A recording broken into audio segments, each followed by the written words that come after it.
Ilang oras na lang ay malalaman na ang kapuso at kapamilyang magiging big winners ng Pinoy Big Brother Celebrity Collab Edition.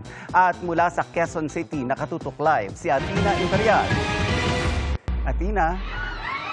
Nelson, ngayong gabi na nga ang inaabangang announcement ng Big Duo winner ng PBB Celebrity Collab Edition. Pero ngayong hapon pa lang ay nandito na sa New Frontier Theater ang mga fans ng PBB housemates na kanilang mga iniidolo. Bit-bit ang kanilang placards at tarpaulins para sa Big Four duos ng Pinoy Big Brother Celebrity Collab Edition. Hindi natinag ng masamang panahon ang mga taga-suporta nina Brent Manalo and Mika Salamanca o Breca, Charlie Fleming and Esnir o Chares, Ralph De Leon and Will Ashley o Rawi, AZ Martinez and River Joseph o Asver. Pasado alas 9 ng gabi magsisimula ang programa para sa Big Night. Pero hapon pa lang, nag-aabang na ang supporters.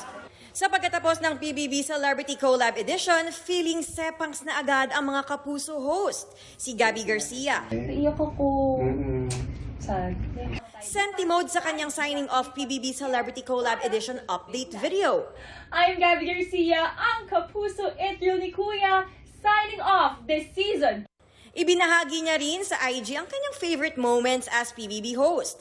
Ang kapuso It Girl host ni Kuya na pa This Is It. Until next time naman, ang message ni Mavi Legaspi habang nasa labas ng bahay ni Kuya. Sa kanyang mahabang parting message, nagpasalamat siya sa opportunity na maging co-host. Aniya, this experience has been nothing but the best. Ang Big Four duos naglaban-laban para sa 1 million vote challenge. Ang duo na Breca ang nanalo sa first part ng challenge habang nanaig naman ang duo na Chares sa second part.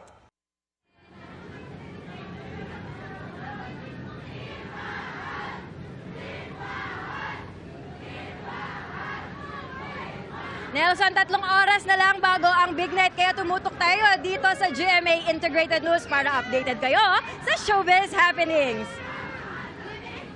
Maraming salamat, Athena Imperial.